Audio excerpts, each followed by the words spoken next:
Hello everyone, this is General Hand Grenade. Welcome to my war room in Prince George, British Columbia. Today we're going to start a new video series and we're going to go through the nations that are involved in the game Global War 1936 to 1935, specifically the version 3 of the game, which has recently come out. Now when I did the version 2, I went through the nations in that, but all I did at that time was go through where you could buy the different sculpts and everything. Because at the time, there wasn't nearly as many people into the game, and people were struggling to find where all the units were that they needed. Now there's a lot more YouTube channels, there's a lot more information out there, so we don't really need to go through that anymore. We're going to get into the specifics of the nation. So really what we're going to do is we're going to go through the national reference sheets, talk about everything that are on those sheets and what those things mean. We'll talk a little bit about the changes that have been made between version 2 and version 3. So if you're already a global warrior and you've been playing the game, maybe you played it 5 or 10 times, there's some very, very big changes, some subtle changes, a lot of changes in the game anyway. It's a much better game, but it's also a different game though. So you're going to need to be aware of those changes. I'll talk a little bit about strategy, but not much. Like I'll say this might be a better thing to do than that, or these are the things that you need to consider when you're deciding what to do at this point. But I'm not going to do some grand strategy in this video about where to go or what to do or anything, and move these guys around and buy this and all that. Like, we'll leave that for other videos. This is basically just how to play Germany and what the rules are regarding Germany. So let's just take a look here. Like, here is the German national reference sheet, and it comes in 5 pages, right? Like, the first 2 pages are really the important ones here. It's got the most of the information that you need, and then you've got the unit costs. So there's 2 pages of those, right? And then there's the setups. There's the 1936 scenario and the 1939 scenario. Now, before you rush out and print these off, these are available on the Historical Board Gaming website. Before you rush out and print them off, these are not correct yet. And we found that out. I made this video yesterday, this exact video, but there was mistakes that were made. I found mistakes on the sheets or inconsistencies between the sheets and the rule book. The kind of things that you would only find when you're taking a deep dive in it. Like, one of the numbers were wrong, and when it was telling you to go to the rule book and stuff. So don't spend a lot of money. Like, I've laminated them and everything. If you're gonna print them off, just print them off in black and white, and don't worry about if you're using cheap paper or not. I'll let you know, and I'm sure Doug from Historical Board Gaming will let you know when these sheets are fully done. And then you can print them off and make them nice and everything, make them pretty, right? But for now, though, they're not ready to go yet. But they are pretty good. They're really, really close. There's just some subtle changes, but they're the kind of things that we want to fix and everything before we can say they're done, right? We don't want little mistakes in them, and so we're going to try to fix all those up. And this is actually, we're finding a really good process to do that, because we found a number of things, and plus I made mistakes too when I was interpreting them, and so I've been corrected as well. So whatever you see in this video will be checked before it's put out too, so you can be sure that whatever I tell you in this video is correct, even if it clashes with what you see on your chart there on your national reference sheet. What I tell you is going to be correct, or the video will be redone. Now here's the other charts over here. So all the nations have them. I don't think anybody's got more than 5. Some of them are less, right? I think the Italians are only 4 pages long. The CCP are only 2 pages long, right? I've even made some of my own, to help me out, right? And I'm not going to share them yet though, because I want to make sure that all the information is correct. I'll wait until everything is done before I share my own charts that I'll let you download and print off yourself. But anyway, let's get to it. So Germany. I've had to put it in this thing here, like this contraption here, because if I put it down, then you get a real glare off it because of the laminated stuff. So anyway, starting out, on the first thing there is the income and production. Now, one of the things that is probably going to be changed, it says wartime income. Germany doesn't actually have a wartime income. They just have a starting income. They have a starting income for 1936 and starting income from 1939. And so it tells you how much you have in your hand when you start the game, and how much is on the tracker up there. That's the industrial production tracker that you got with your game there, right? So Germany's is at 20. Now that corresponds with the numbers on the territories here. Like here's one German territory, it's worth 1. So if you were to add up all 5 German territories and all the numbers on there, then they would add up to 20. They're at full production basically. Whereas say an allied nation is not the same. Like the Americans, this would say 6, and they would have a wartime income which is 63. They've got to get to that wartime income in order to be able to declare war on a nation, right? Germany doesn't have those restrictions. Germany was the big bad boy in World War II, right? Like they were the aggressor, they were the bully, they were the ones that started it, right? So they don't have any restrictions like the Allies do, and even the Russians have some restrictions. But the Axis don't really have any restrictions, and we'll find out as we go along, okay? So the home country here, we'll go to the overview now. It talks about the home country. So there's Berlin here. That's the capital of Germany. Oh, let me move that down. Berlin, there's Western Germany, there's Bavaria, there's this one over here, Eastern Germany, and then there is East Prussia over here. Now, these 4 land zones here are considered the home country of Germany. You'll find that everybody's got a home country in this game. Germany's home country is these 4 land zones. This land zone is not part of their home country, but it is one of their original zones. Now, in the 1939 scenario here, you see it's at 24. The reason for that is because some of the things that would have happened between 1936 and 1939 have already happened. So you would put a German roundel here, here, and here, and the setups are different, right? Those aren't necessarily what you would have on there for the Germans. They're like, you'll go to the setup chart and it'll tell you, and all of this stuff will be different, you know, in all the territories for all the nations. All the setups are different for the 1939 scenario. So that's you'll get what you start with, and you go first. Now, in the 36 scenario, you're at peace with all nations, and let's just jump ahead to that. Everybody's got this one section here. It's called Declarations of War. Some of them are really quite complicated. Not Germany's. The only thing Germany cannot do is attack Japan and Italy. Like there's Japan over there, they're on Germany's side. And there's Italy over there, the brown guys, right? They're on Germany's side. And besides that, they can attack anybody they want, anytime they want. No restrictions. There are consequences to them attacking, and we'll get to those later. And that's, you know, like and what they try to do is they try to mirror World War II and the political situations at the time, right? So as Germany becomes belligerent, then other nations become more alarmed, and they start allocating more and more money to their wartime income, right? And so their income goes up. Anyway. So the next thing is the Spanish Civil War scenario. So not only are you playing the Germans, you're also playing these guys here. For me, they're yellow. They might be different color on your table. It just depends on what you chose to buy for your neutrals, right? But this is Spain in here, and there's 2 different factions in the 1936 scenario. So there's the Republicans, who are controlled by the Soviet Union, and then there is the Nationalists here, and this is the roundel here, and they're controlled by the Germans. And you can see there's an island here, there's a colony down here in North Africa. They've got a couple of boats that they're using, then there's some facilities and everything. Now the Germans will control those. What they'll do is they'll take the German turn, and they'll do everything that they're supposed to do, right?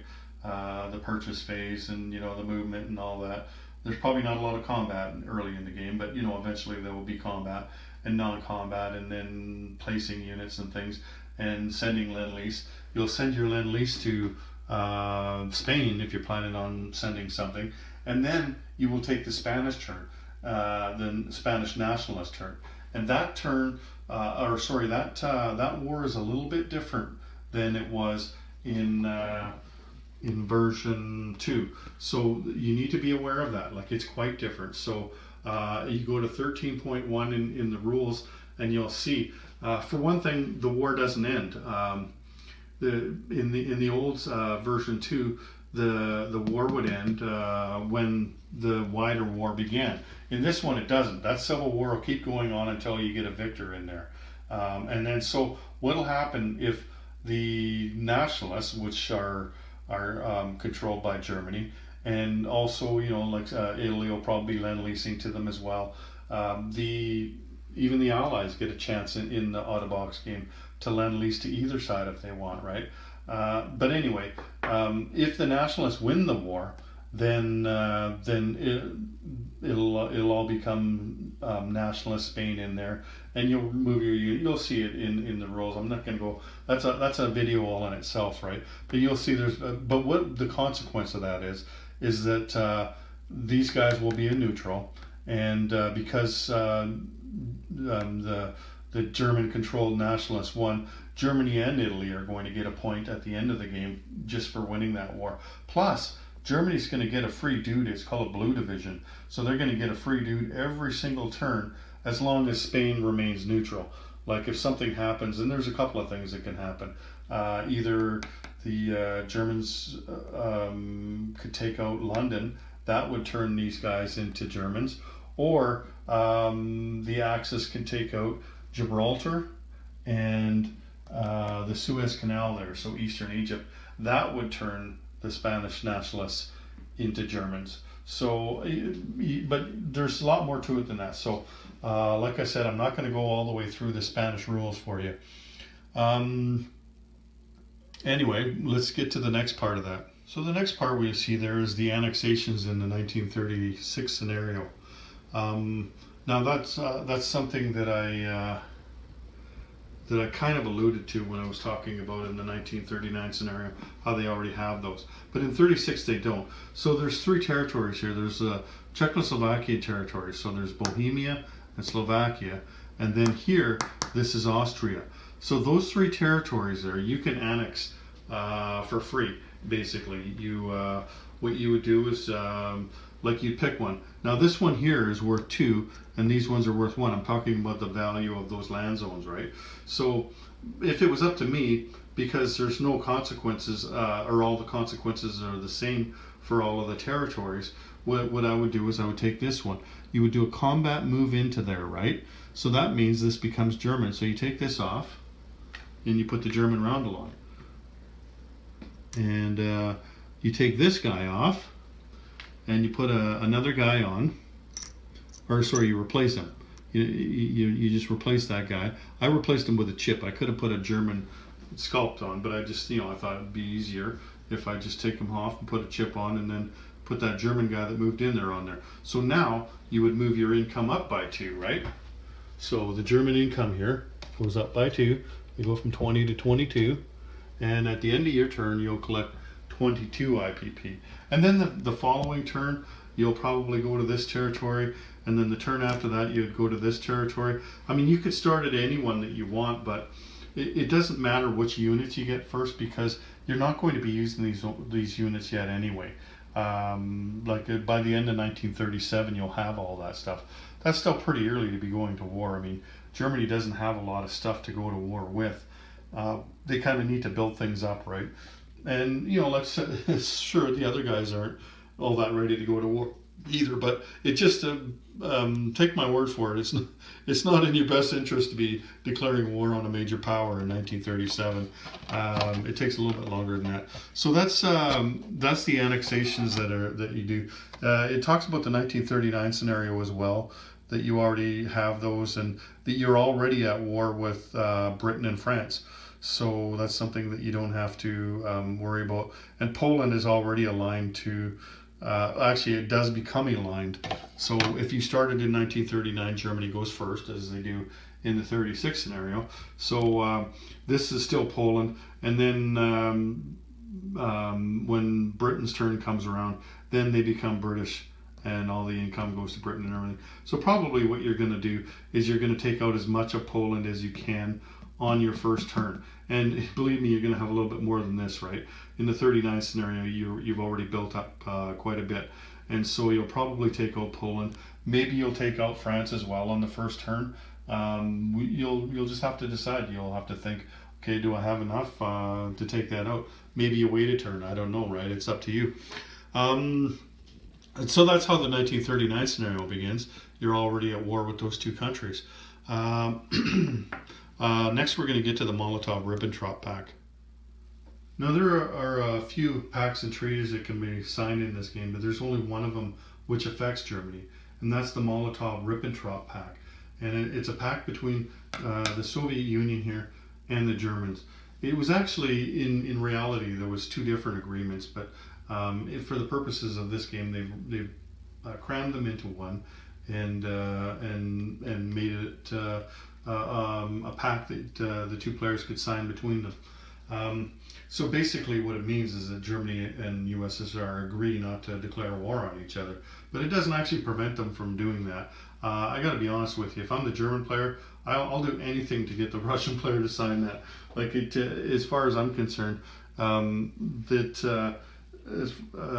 it's much more in the best interests of the German player than it is the Russians. Maybe not much more, but it's more, I think, anyway. But that's just my opinion. Like you might find it different. I can tell you who it doesn't benefit, and that's the Allies. Because Germany, as you'll see here, Germany and Russia both get something out of it, but the Allies get nothing out of it, right? Basically what they get is a treaty where these guys aren't going to attack each other in here, which means that Germany can spend their time putting the boots to France or Great Britain, right? So it really hurts them. So what happens here is that, like you say, okay, you theoretically sign this agreement. I mean, you don't have to actually get a pen out and sign it, right? Although they do have one on their website, you can do that. I just think that's probably a waste of paper, but you just basically say, yeah, sure, I'll sign it, you know. And then what'll happen is, for the USSR now, what they can do is that they can annex the Baltic states. There are 3 Baltic states here. There's this one here, Lithuania, this one here, Latvia, and this one here, Estonia. So what you'll do is you'll have to make a combat move into each of these territories here, and then you can take those out. So you replace these roundels with Russian roundels, and your units will be on there. You don't actually have to do combat with these guys though. All you have to do is move in there, and that's good enough. Like that's considered because of the provisions of the pact. Normally you would have to fight those guys, but because of this pact you don't have to. Why that is, I'm not exactly sure, you know, what the thinking behind that is, but anyway, that's what it is. So the next thing is, you can attack the eastern half of Poland by making a combat move into eastern Poland and Lubelski, and place a Soviet roundel in each after Germany occupies Warsaw. So the Germans are basically going to take these 3 territories here, right? And then the Russians are going to take these 2 territories. But you will have to conduct combat on the Polish forces that are here. So the Russians are going to have to fight those guys. But it doesn't trigger any Allied declaration of war penalties with the Russians doing that. Then the next thing is Russia could invade Karjala. That's this place here in Finland. This green place here. It's got a fortification on it. You can see these ski guys here. So it's pretty heavily defended. You're going to have to go in there and you're going to have to fight those guys. But you can only take this one. You can't go on and take the other 2. There's actually 3 territories here in Finland. Yeah, let me just show you here. Okay, here's the 3rd one. So you can take this one. You can't take these 2. So once the pact is terminated, and eventually it will be, right? And Germany and USSR go to war, then Finland aligns to Germany. So these 2 territories here, if they're still Finnish territories, then they will align to Germany. You'll just replace the units, replace the ship even with German units, and they will become Germans after that. Also, the USSR agrees not to attack Romania. And Romania is a big deal. We'll get to that later. It's a really important place for the Germans. Romania or Hungary, sorry. So there's Romania here, there's Hungary here with this pie over here. So Russia agrees not to attack those two places. So there's also trade involved in this agreement. Germany will get 5 IPP bonus per turn. So that's just, you probably wouldn't want to put that on the tracker. Like, it's at 22 now. I don't think I'd put it at 27, because when you start moving around for bonuses and stuff, you might forget to put it back. What you could do if you wanted is use 2 different types of German roundels. Like maybe use World War I German roundel if you have it or something. And you could have 2 different things on the income tracker if you want. One for the bonus income and one for the regular income. You know, that's something that is up to you and your group to decide. Myself, I like to keep them separate, right? Anyway, Germany gets 5 IPP per turn for being a part of this agreement, and Russia gets 3 IPP plus a free research roll per turn. The research rolls, it used to be in version 2, it used to be worth 2 IPP. Now, really, you just get research rolls based on how many major factories you have, right? So I don't know that you can assign a dollar value to it at this point. The other thing is basis Nord. So Germany is going to get a free naval base. Let me just move some stuff around here because there's a couple things I want to show you here. So in this territory here, it's called Kola. Germany's going to get a free submarine base there. And once the pact is terminated, once one side decides to break that pact, then that base comes off the board. Then there's also the Baltic White Sea Canal, and that's this thing that you see right here. It goes all the way down and it actually goes out into the Baltic Sea here, right? So that is something that only a submarine can travel on. And if you enter into this pact, then Germany can put 1 sub through there per turn. I don't see that as being a pretty big deal, because you could just go out the other way if you wanted. Like, I don't get it, it's not a big deal. But it is part of the pact. And then also the Northern Sea Route. This one's worth a little bit more, although you kind of have to have a reason for doing it. So there's something called the Northern Sea Route that only Russia gets to use, and you can't see it on the board here. So basically it's along the top of the map here. You're basically going through the Arctic Ocean here, right? And you're coming out here in the Bering Sea. So then that takes 1 turn to get there. So you can either go from here to this sea zone here, or from this sea zone here, sea zone 6, to this sea zone over here, the Bering Sea. That's called the Northern Sea Route, and Germany can send 1 vessel through there per turn while they're part of the pact. But I mean, you got to ask yourself, is that something that you really want to do? There's stuff going on in the Pacific there. Do you really want to get involved in that with all the stuff that you're involved in over here? Maybe there's a reason. I don't know. Maybe you've got some grand plan. It's up to you. Maybe you just like to see a German boat in the Pacific. I don't know. But anyway, that's part of the pact if you want it. And then either side can terminate the pact at any time, right? So why I think it's more of a benefit to Germany is there's more that they can be doing with their money, and that's basically be taking more money off of the Allies, right? Whereas the Russians, they're really, there's not a lot that they're building. Their income is still pretty low by the time you sign it, and they're just building is basically all they're doing, and so Germany probably wasn't going to attack them at that point anyway, right? But the thing is too that Germany goes before them in the turn order. So if the pact is going to be broken, it's probably going to be broken by the Germans, right? They've got the first choice anyway. The first choice of breaking that pact goes to the Germans, and so even just for that reason alone, I'd be worried about that. So anyway, that's the Molotov-Ribbentrop Pact. Take it for what it is. The next thing on the list is Lend-Lease. So that's Lend-Lease is in regards to Germany. So Germany can Lend-Lease to anybody they want. Like I said, there's really not many restrictions on what Germany can do in this game, right? They can Lend-Lease to their enemies if they want. They probably won't, but they can, right? And also, obviously, lending to the Nationalists in Spain there, right? Probably lending a unit, although they can lend money to repair a facility if it got damaged, and they could also send supplies there. Supplies cost $2, and you would use those supplies to upgrade a militia to an infantry.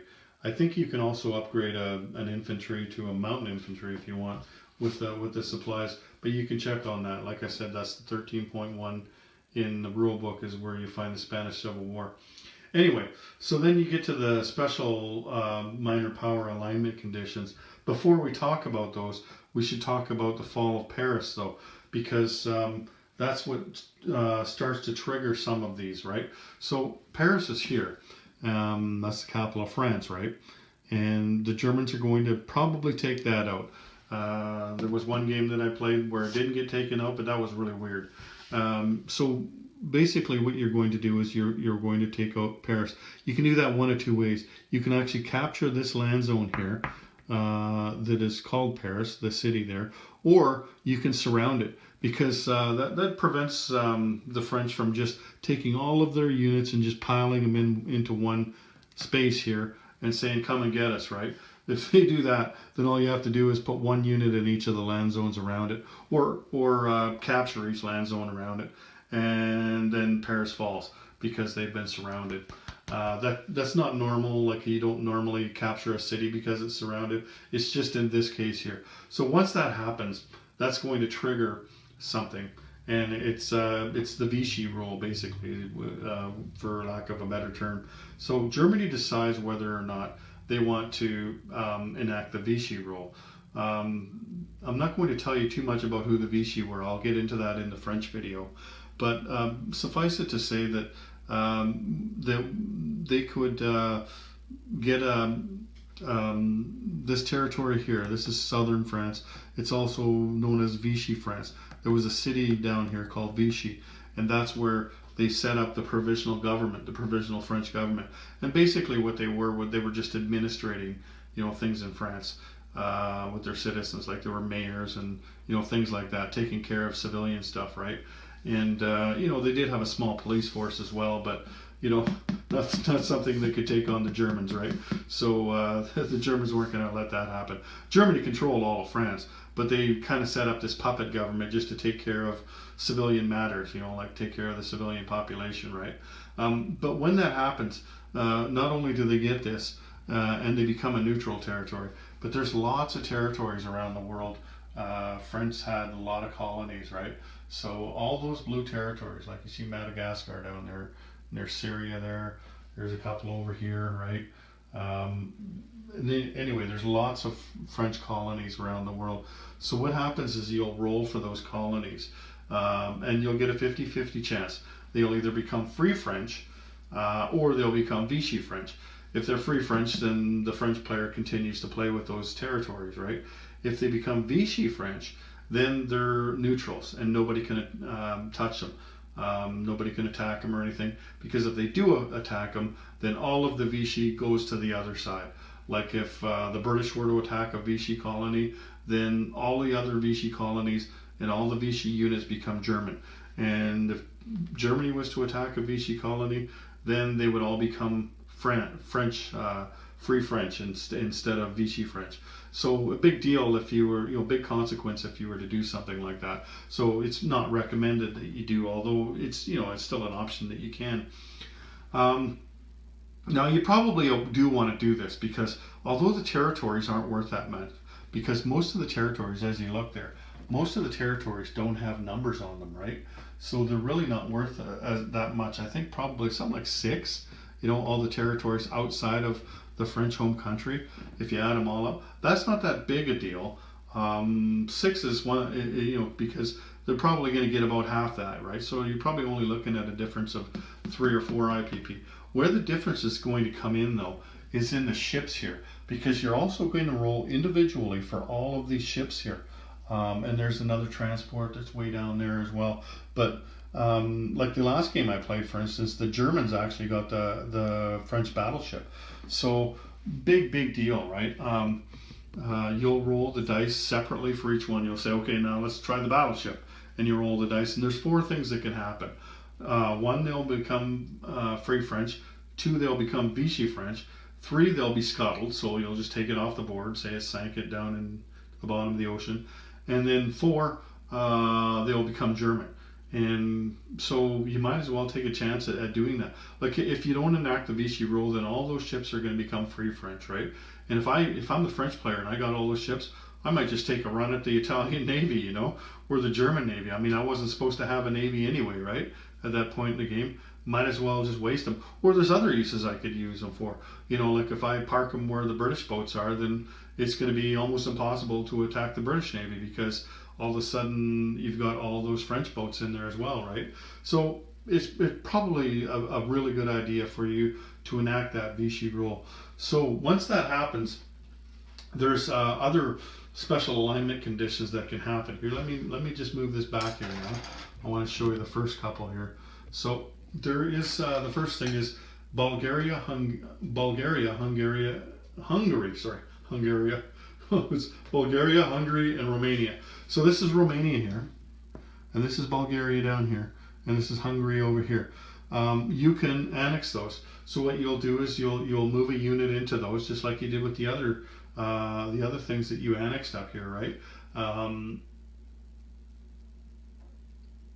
So you'll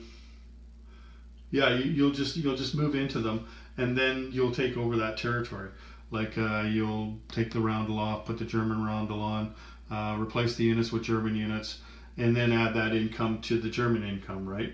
And it's up to you in what order you do it. You can do, like this one will probably be the last one because it's down there, unless you were to use an airborne infantry to do it. And I was arguing with my friend there from Denmark over whether or not this was a good idea to take this one last. He likes to take it first because it's worth 3 IPP, right? So he's saying, I want to collect that 3 IPP. And I'm saying, well, if you do that, like the consequence of owning a territory that borders on the Russian territories is that the Russians get a D12 roll, right? So that's something that you'll weigh when you're playing the game, and it could have something to do with how strong the Russians are and how strong the Germans are and what your plans are, you know, whether or not you take which territory you decide to take first, right? That's entirely up to you. So whatever you think is best. And also Romania is worth, you'll find later that there's an income bonus associated with Romania. So that one will eventually be worth 6 IPP to you, not just 3, right? So that's the first thing, is the Bulgaria and all that.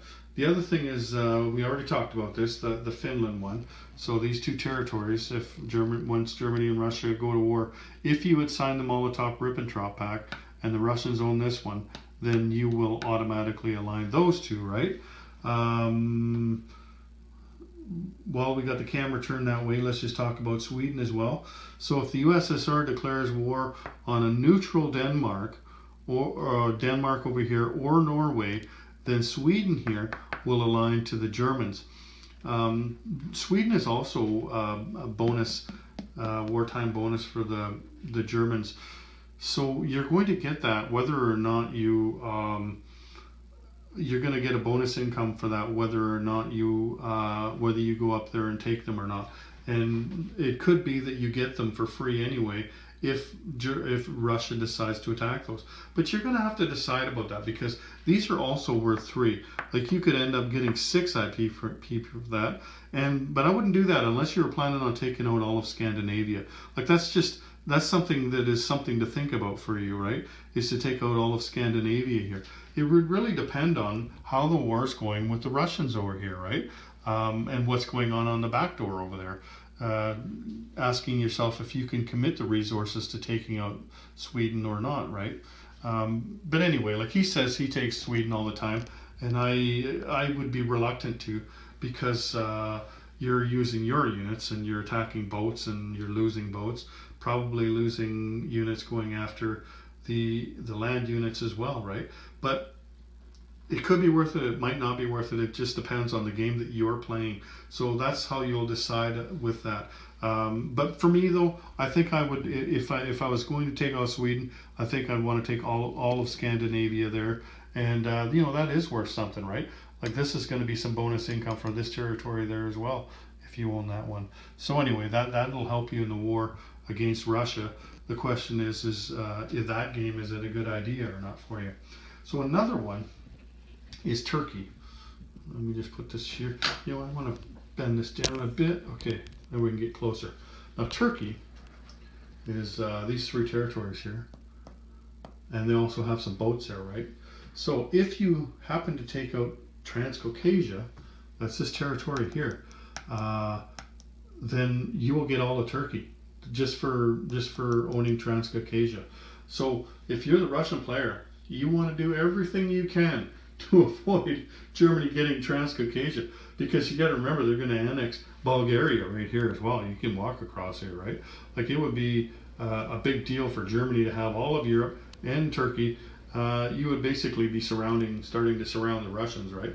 And remember, you've got airborne infantry in this game, so there's nothing stopping Germany from coming over here and dropping an airborne guy down here. So make sure that you protect Transcaucasia. Absolutely, if you're the Russian player, right? Because you'll get Turkey. Now, if you're playing with the Turkey at War expansion set, then that's different. That rule would not be in effect. There is something that happens, but you'll have to read the Turkey at War expansion set. But what I just talked to you about, owning Transcaucasia, doesn't automatically give you Turkey. So the next thing is Iraq. And Iraq is right here. So if you own anything that touches Iraq, anything that is adjacent to Iraq, any of the territories that borders Iraq, then you automatically get Iraq. It becomes yours at the end of the combat phase. And that's not just for Germany, that's also for Italy as well, okay? So Nationalist Spain, we already talked about that, how they could have either London or both Gibraltar and Eastern Egypt. So that will give you all of Spain. That's a special alignment condition for you. And the last thing is Argentina. So Argentina, lots of speculation over the years about some kind of relationship between Argentina and Germany. Lots of speculation, you know. Lots of Nazis ended up down there after the war. Anyway, Germany can attempt to align Argentina once it's at war with a major power. Probably would be France and Germany to begin with, right? So only once during the game you can take a chance. You can roll the dice, a d12, try to get a 1 or a 2. If you get the 1 or a 2, then Argentina aligns to Germany. So you would take all those units off, the roundels off and everything, replace them with Germans, and bump up your income, right? Now, you would also increase the U.S. peacetime income by a D12 if it was successful. So if you do roll a 1 or a 2, then the Americans get to roll a D12, and whatever the number comes out, then their income goes up by that much, because they really don't want anybody in North and South America, right? But that's the only place that you can do it without invoking the Monroe Doctrine. That's something that we'll get to later on in this series, right? So that is all the special alignment conditions that are involved in Germany. Let's move on. So let's talk about the fall of Berlin. Whether it's actually called surrender on the card, but really you don't surrender, do you? It's when you're defeated. So this is Berlin here, this city territory right in here. Now, this rule has changed slightly from the last one. Before, all you had to do was, like if Germany forgot to put somebody on there, fly a guy over and drop him in there, and boom, game over for the Germans, right? But it's slightly changed now for the Axis. So if you take out Berlin, then Germany loses all its money. They don't lose it to the conquering player. The only case where that happens is where the French are. And I didn't mention that when you take out Paris, but you actually get the French money. But with any other nation on the board, you don't get their money. Whoever conquers Berlin does not get the German money. What happens is that money goes to the bank, right? So then, doesn't matter who does it in that turn, like say the Great Britain does it. So then you finish off that round of play, right? And then the next round comes along and it's Germany's turn. Now Germany has until the end of their turn to get Berlin back. So they still have a faint hope, right? Like it could just be a mistake that they, forgot their stuff, and that's going to set them back because they just lost a whole turn's worth of cash. But they might have a ton of stuff sitting right here, and so they can just go take it back easily. Like you're not out of the game. The game's not over because of it, right? So that's good. I think that's a good rule. But if you can't get it back by the end of your turn, and this goes for Italy and Japan as well, if you can't get that back by the end of your turn, then game over for you. So what happens is you take all the German units off the board with your home country here. Any unoccupied place just is left empty, and then anybody else can walk in there and take that place from you. They just go step on that land and put their own roundel on and call it theirs, right? But all the other ones, like the ones that you conquered, the minor powers and everything, those are ones that Germany can give away to their other allies. Like they can give them to the Italians, or they can give them to the Japanese, right? And they just basically say, okay, I'll give this one to the Italians. You'll put the Italian roundel on there. So that's how that'll work. I don't think there's anything else to say about that. That's basically what happens. So guard your capital. Doesn't matter what nation you are. Guard your capital. Certainly the fall of Berlin would make it a lot more difficult for the Axis to win this war. So what else do we have here on page 1? There's only one more thing, and that's the victory objectives. If we're going to talk about how to lose, we should also talk a little about how to win as well. And I'm not going to go spend too much time on these. Like they list these on everybody's chart, these victory objectives here. And I'll just give you an example here. So there's 4 points that are available. There's 5 different things you could do. So even if you did all 5, you can only count 4 points. But one is like you take Warsaw, West Poland, and Donelaski. So see what that looks like here? There's Warsaw, West Poland, and Donelaski. If you own those 3 territories at the end of the game, you get a point. And there's a few other ways to get points and stuff too. I'm not going to go through those though, because it'll make this video too long, and you'll see them, right? Like you don't even need to know them at the beginning of the game. You need to know them when there's about 4 or 5 turns left in the game, so that you can go and get those points. And I wouldn't put too much stock into them early in the game though, because really there's you're so far from, there's so much that's going to happen between the where you are at that point in the game and the end of the game. Really, you just go for those points at the end of the game. So don't even worry about that. We'll move on to something else now. So page 2, we've got German special abilities, and there's a section like this for everybody. Everybody's got their own special abilities, right? So the first one for Germany is called Lightning War, and basically what it is that you get what we call 2 impulses. So you basically get 2 turns back to back, but not full turns. What you'll do is you'll do the first phase, so that's the production phase. You'll produce units, and you might have to repair something or whatever. All the things that you do, your research, technology, and whatever it tells you to do in stage 1, you'll do that. Then you'll go on to combat move, and you'll move all your units like it was in any other turn. And then you'll conduct combat like any other turn. And then you'll do your non-combat moves like it's any other turn. And then you will go back to the combat movement phase, and you'll take your second impulse. So you'll combat move, but the second phase is only for land and air units. It's not for sea units, okay? So like if you convoy somebody with your subs or whatever, you can't go and convoy them again because that's a sea unit. So it's only land and air, okay? So then you'll do your combat movement, your non-combat movement, and then you will do your collect income phase. So all the things that you do during that phase, collecting income, and if you took out France, then you'll do the Vichy thing, and whatever's involved in that phase, right? So and place your units, and then your turn will be over. Basically, you just get you almost get 2 turns, right? But that also includes blitzing. So this is probably the turn that you're going to take out Paris. Like for instance, what you might do, you start here, you got all your units built up here, and you're going to have to make sure you have lots of tanks, because tanks are the things that blitz. So if you've got 2 turns and you've got 1, 2, 3 places to go to get Paris, probably the best thing to do would just be on your first turn, just take this and stop there, right? And then do all the other attacks that you're going to do everywhere else, and all the other movement you're going to do. And then on the next turn, take this one and blitz into here. And then Paris is gone, right? But you can do that everywhere. Like you can do that there. You can also do it at the same time over here in Poland as well. I've seen one guy take out Moscow on his. Like he started his from East Prussia here. He built up a whole ton of stuff here. Then he went 1 and then blitzed to here. And then he went 1 and blitzed to here. So then Russia loses their money, right? They can set up their capital somewhere else, but they've lost their money. And you'll see in the next one, the Soviet surprise strike. Once you've attacked the Russians, they can only get you back in one spot.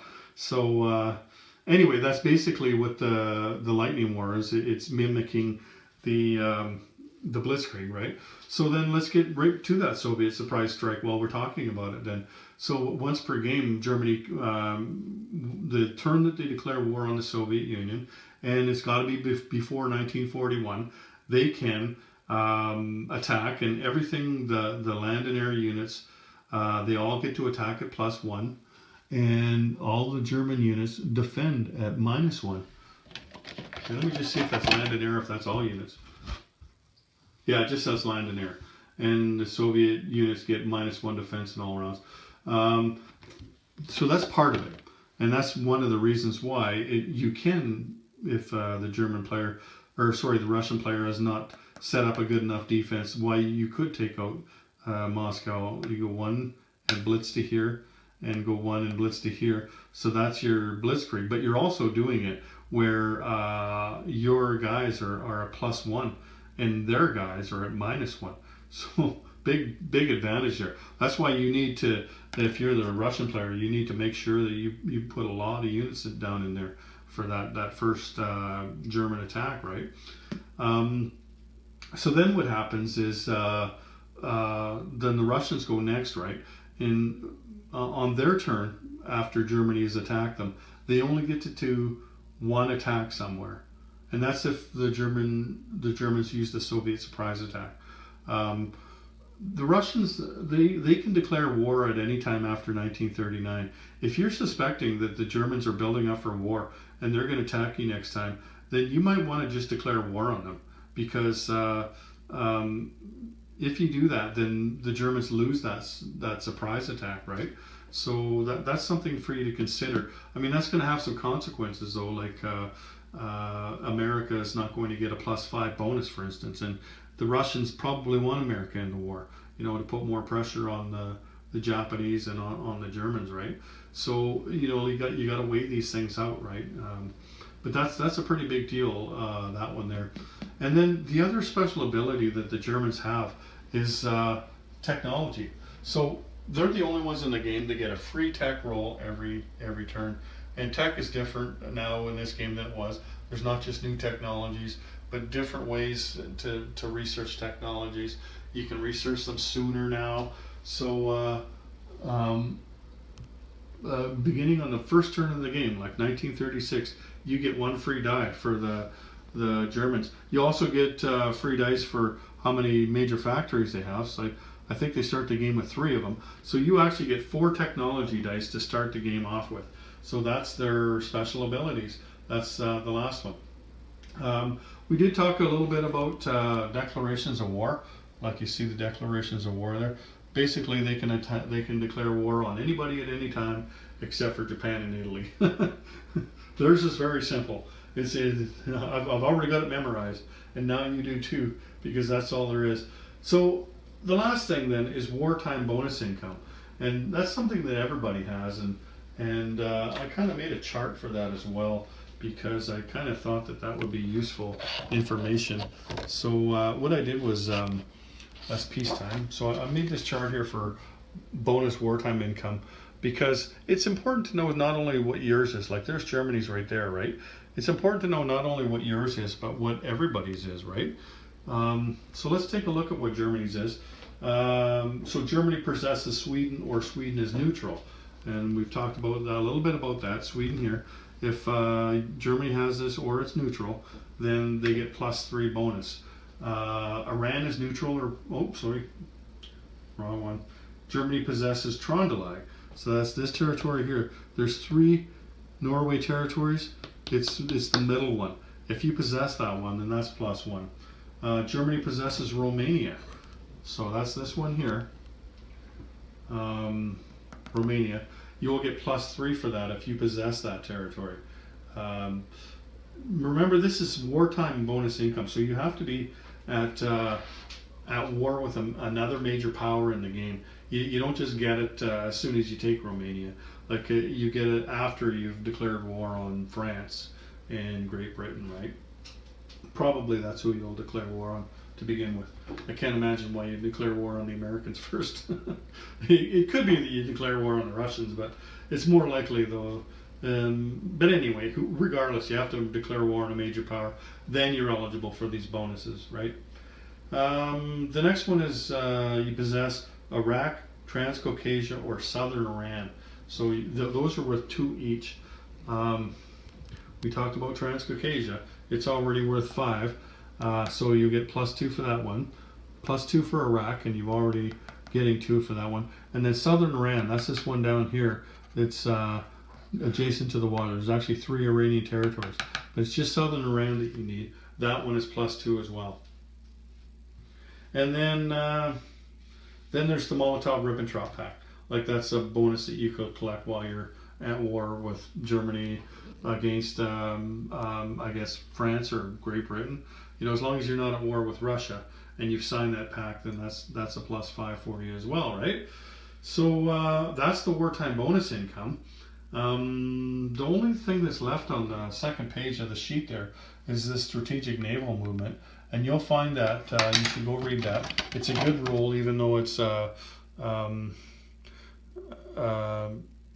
optional rule. It's at 15.10 in the rule book. Now that is where you can go from a friendly port to another friendly port up to 5 spaces away on non-combat movement, and each nation has its own number of units that they can do. For Germany's, it's the number is 2. So Germany can move 2 units, 5 spaces on the water on non-combat movement from port to port, but they have to be either transports or units that go on transports, right? Which could even include, say, a fighter. You know, like you can carry that aircraft. But anyway, you can only use those. You can't, take a battleship 5 spaces or or a submarine or something. It's only the transports and the things that are allowed to go on transports. Okay, so we're going to get to the units next. There's some specialty units you need to know about. So each nation has its own specialty units. Usually they have some kind of specialty infantry that is unique to them, or maybe a couple of different nations have it, but it's some kind of unique infantry. Like Japan and America, for instance, they both have kicked up Marines, right? With Japan, a Special Navy Landing Force, and with the Americans, it's the U.S. Marines. So they're elite units, right? Germany has a very, very powerful unit available to them, and only them. And it's this guy right here. It's a Panzer Grenadier. Now, I use in what looks like an infantry scope, and technically they are infantry, but they're also classed as a mechanized infantry. So here's a mechanized infantry over here, just a regular one, right? Now this guy is going to attack at 3 and defend at 4. But this guy here, he's going to attack at 4 and defend at 5. But the big deal is that he gets to blitz without pairing with a tank, right? Like, if you want to use the blitzing ability is one of the best abilities in the game. It's really, you need to master that in order to be successful in this game. It's something that is very, very important. And tanks have become more important than ever because of that. Like you used to be able to blitz like 1-to-1 like this, and then bring your planes in as well, right? So this fighter wouldn't have to pair with a tank, and this tactical bomber would not have to pair with a tank. But that's not the case anymore.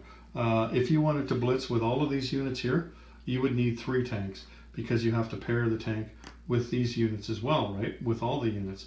But the Panzer Grenadier can blitz by himself. He's like a tank. He's the only unit that can blitz by himself. So this guy could go in here with the tank and any one of these other 3 units, right? So it's like the tank is blitzing with 2 of them. But I mean, you start piling these guys up, they're very powerful to begin with, right? There you go. Like I said, blitzing is really important, and you could have a whole pile full of guys on one territory, but that doesn't mean they can all blitz to the next territory, right? Only the units that are paired with the tanks. But if you got a bunch of these, huge advantage for you when it comes to blitzing in the game. So there's those guys. There's another thing. There's a couple of changes that have been made. So you got your Volkssturm guys here, and what they were a militia unit, for lack of better terms, but it was only in Germany's home country that you could build these Volkssturm, and they had the ability to attack, unlike militia in version 2 of the game. So in version 2, the Volkssturm could attack at 1 or less, right? Whereas the militia didn't have an attack value; they just defended at 2. But in this game, the militia in, I think, all of the major countries, the militia can move now within the major country, and they've got an attack value of 1 in the home country. So you don't need the Volkssturm anymore. But that doesn't mean, like, you've already spent money on these guys. Look, my guy's already glued to the chip and everything. I think what I'll do is I'll still use these Volkssturm chips and the sculpt here. I'll just use them as my militia in the home country. And then these ones here on the yellow chip, I'll just use those as militia outside of the home country. And these ones won't be able to move. These ones will be.